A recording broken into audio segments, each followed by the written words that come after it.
9h08 da manhã agora, um destaque internacional, uma norma anti-imigração nos Estados Unidos, o chamado Título 42, expira hoje e preocupa autoridades no país. A expectativa é de um aumento no fluxo nas fronteiras. Por aqui conosco no estúdio do Jornal da Manhã, bem-vindo Fabrício Naitsky. Quais os detalhes desse decreto, dessa norma, qual a situação de momento nos Estados Unidos?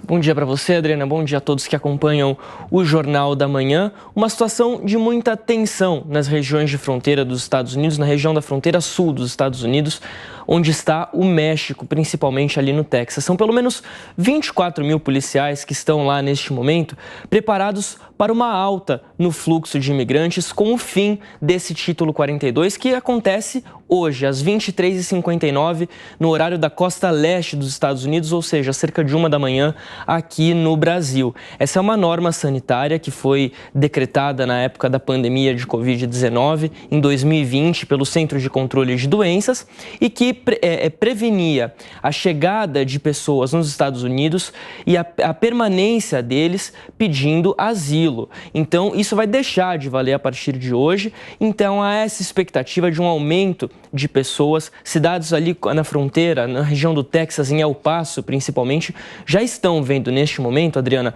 um aumento do número de pessoas que estão tentando cruzar a fronteira de forma ilegal para conseguir a residência nos Estados Unidos. E, Fabrício, o que muda exatamente com o fim dessa norma do Título 42, que acontece, você disse, às 23h59, precisamente dessa noite? Exatamente. O que muda é o seguinte: a partir deste momento, chega ao fim, então, essa medida, como eu falei, que prevenia que as pessoas ficassem nos Estados Unidos pedindo asilo. Essa medida foi decretada com a intenção de, supostamente, evitar a propagação da Covid-19 e mandava as pessoas imediatamente de volta para os seus países de origem. Em alguns casos específicos, cubanos, venezuelanos, nicaragüenses, essas pessoas eram deportadas de volta para o México. Então, o que muda a partir de agora é que as pessoas só poderão entrar a partir de dispositivos legais, mas com a expectativa agora sem essa possibilidade de serem deportadas imediatamente, como a gente tinha dito então. Ainda assim, o governo dos Estados Unidos tenta encontrar uma forma de evitar essa chegada em massa de imigrantes. Há uma situação muito grave ali na região do Texas. O governo do Texas, que é republicano, acusa o presidente Joe Biden de conivência. Essa medida quase foi derrubada ano passado. Ela deveria expirar ano passado, mas a Suprema Corte bloqueou esse movimento. Então, manteve até hoje essa decisão e ela cai hoje por terra, decreto da Justiça. Então, uma previsão de um aumento muito grande de pessoas nos Estados Unidos, migrantes ilegais entrando no país em busca de asilo, Adriana. Um problema antigo e dramático dos Estados Unidos, hein? Diogo Schelp, são pessoas desesperadas por uma vida melhor, mas os Estados Unidos acabam ficando com uma tarefa difícil de se resolver. É um dilema muito grande, não é? Porque os Estados Unidos, de fato, não podem se dar ao luxo de receber milhares e milhares de imigrantes, sem controle, inclusive, de quem são esses imigrantes. Por outro lado, os Estados Unidos têm, né, ao sul de sua fronteira, muitos países extremamente pobres, principalmente da América Central, e que acabam gerando aí essa massa de pessoas que procuram uma vida melhor nos Estados Unidos. E, obviamente, há também uma questão de fronteira muito séria com o México em relação à entrada de drogas e outras questões ilícitas. Então, aí há uma necessidade justamente de ter uma segurança firme na fronteira sul com o Rio Grande, né? O Rio Grande que divide ali Estados Unidos e México. Agora, há uma questão aí que é justamente no governo anterior, no governo Donald Trump, em que se tentou restringir demais a imigração legal.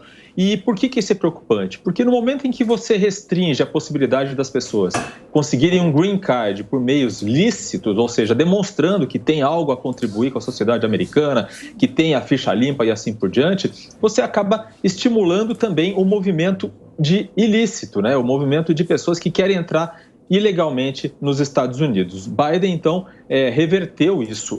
Trump teve um benefício a seu favor, algo que permitiu com que ele restringisse também a imigração ilegal. no governo dele. Foi justamente a pandemia. Isso acabou inibindo, né, a ida de pessoas para os Estados Unidos. Mas a tendência agora é de reversão e de novas altas de movimentos migratórios. E, Capês, os Estados Unidos, o governo não consegue resolver realmente esse problema antigo, conter esse fluxo tão grande de imigrantes. Quais são as opções? Essa norma poderia ou deveria ser prorrogada? Adriana, os Estados Unidos vão gastar agora um orçamento de $1 trilhão, orçamento anual para as Forças Armadas. Os Estados Unidos têm bases militares em todos os locais do mundo. Eles se metem em assuntos que não são diretamente ligados a ele em todos os locais.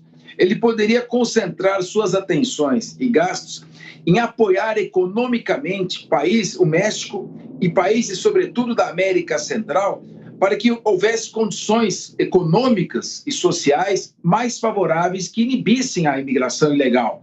A imigração ilegal ela é fruto do desespero das famílias. Se elas estiverem passando fome em seus países, desempregadas, não há muro que consiga segurá-las. Então, não é a inspiração dessa norma que vai aumentar ou não.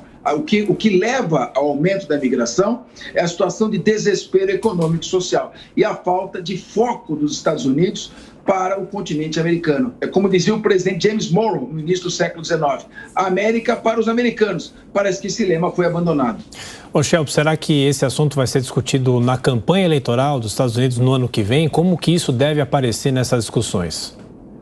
Com certeza vai ser um tema essencial. Biden vai ser acusado, não é, pelos republicanos ou pelo candidato republicano, seja ele quem for, de estar permitindo e sendo leniente com a entrada ilegal de imigrantes. A gente precisa lembrar também que esse é um histórico antigo, né, desde muito antes, inclusive, do que o governo Obama. Obama já teve muito questionamento em relação justamente também à deportação de imigrantes, as regras em relação a isso, no governo Trump também. Então, com certeza vai ser um tema que vai ser, de fato, uma pedra no sapato de Biden.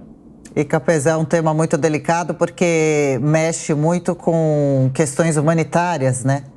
Sem dúvida alguma. E esse tema vai estar dentro de outros problemas que o Biden vai enfrentar, como a situação econômica dos Estados Unidos, como nós temos um déficit fiscal extremamente impressionante, praticamente 170% do PIB norte-americano, 34 trilhões de dólares de déficit fiscal, ou seja, de dívidas maiores do que o PIB americano.